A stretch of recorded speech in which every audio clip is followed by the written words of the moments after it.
राधे राधे, जय श्री कृष्ण। दर्शकों, आज की वीडियो बड़ी ही मनोरंजक और आनंददायक है।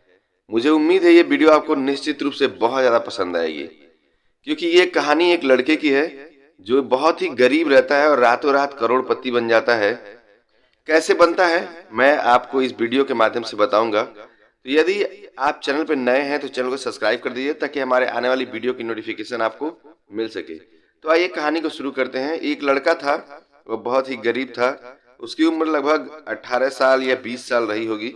वह बहुत ही मजबूरी से गुजर रहा था। आप जानते ही हो, जिसका कोई ना हो उसकी जिंदगी बड़े ही दुखद गुजरती है। इस जीवन में एक साथी का होना बहुत जरूरी होता है। कम से कम एक दोस्त तो अच्छा होना ही चाहिए। उसके पास तो दोस्त बहुत सारे थे, लेकिन कोई ऐसा नहीं था जो उसकी परेशानियों को समझ सके। परेशानियों से जूझते हुए वह एक शाम एक सड़क से गुजर रहा होता है। अचानक उसका एक्सीडेंट हो जाता है, लेकिन सड़क सुनसान होती है, इसलिए उसकी मदद करने के लिए कोई नहीं आता है। एक्सीडेंट करने वाला वहां से भाग जाता है, लेकिन उसके सर में चोट लग गई होती है। बॉडी के किसी और पार्ट में चोट नहीं लगती है, उसके सर में चोट लगती है। कोई भी उसे हॉस्पिटल में एडमिट नहीं करता है, क्योंकि उस रास्ते से कोई नहीं गुजरता है। इसकी वजह से वह वहीं रात भर पड़ा रहता है, सड़क पर बेहोश पड़ा रहता है। अचानक उसकी आंख खुलती है। कुछ घंटों बाद उठकर वह अपने आप को देखता है। उसके शरीर में कुछ भी टूटा फटा नहीं होता है, बल्कि शरीर में दर्द और सर में दर्द रहता है। वह अपने घर किसी तरह पहुंचता है। वह बिस्तर पर सोने का प्रयास करता है, लेकिन सर में दर्द के कारण वह सो नहीं पाता है। अचानक कुछ उसे याद आने लगता है, जो अजीब सा लगता है। वह उन यादों से परेशान हो जाता है, लेकिन अचानक उसे लगता है कि ये यादें उसके पिछले जन्म की हैं, क्योंकि जितनी भी चीजें हो रही होती हैं उसे कहीं ना कहीं वो कनेक्टेड होता है। कुछ दिनों तक वह ऐसे ही सोते समय पिछले जन्म की यादें जो है उसके सपने में आती जाती रहती हैं। और एक दिन काम के सिलसिले में किसी शहर में गया होता है, एक दूसरे शहर में जाता है। जाते जाते अचानक उसकी नजर एक आदमी पर पड़ती है, और उसे लगता है कि उसने उसे कहीं देखा है, और वह उसका पीछा करने लगता है। और उसे याद आता है कि वह उसके पिछले जन्म में जो उसका घर था, वह उसके घर का माली था। चलते चलते वह पिछले जन्म के घर तक पहुंच जाता है, क्योंकि वह अपने माली का पीछा कर रहा होता है। और कहानी आती है बड़े ही नाटकीय मोड़ पर। लेकिन वहां वह किसी को अपने बारे में नहीं बताता है कि मैं फला व्यक्ति हूं, और मैं पिछले जन्म में मेरा ये घर था। आप मेरे मामा हैं, चाचा हैं, बुआ हैं, मम्मी हैं, पापा हैं। किसी को कुछ नहीं बताता है, क्योंकि कोई उसे पहचान नहीं पाता है।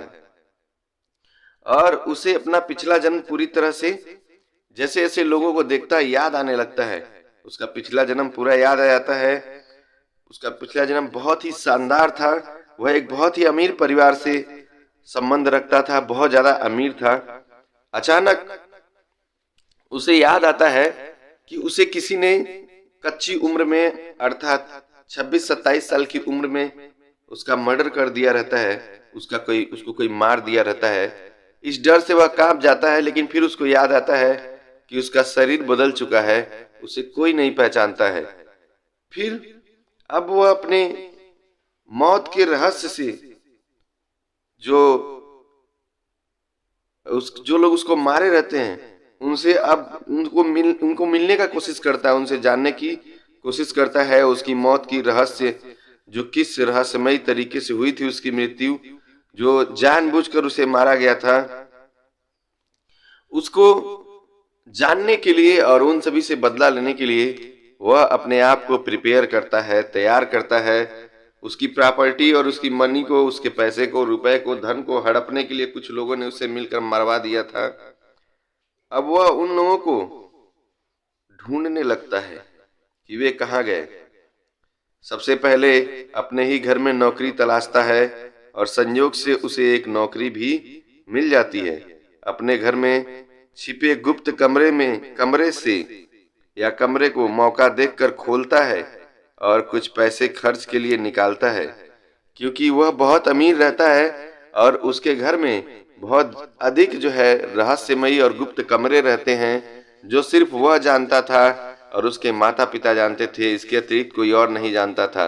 और रुपए पैसे धन दौलत उसमें भी छुपा के रखे गए होते हैं। आज इस जन्म में उसको जरूरत पड़ी तो इस जन्म में उसने इस कमरे को खोला, उन कमरों को खोला, उसमें से एक कमरे को खोला और कुछ रुपए पैसे निकाला और लेकर के अपने खर्च के लिए चला जाता है और अपना कंफर्टेबल लाइफ जीना शुरू कर देता है और अपने दुश्मनों को ढूंढना शुरू कर देता है। इस कहानी के पूरे अंत को जानने के लिए आपको देखना होगा हमारा दूसरा पार्ट। उसके लिए आपको करना पड़ेगा इंतजार। राधे राधे, जय श्री कृष्ण।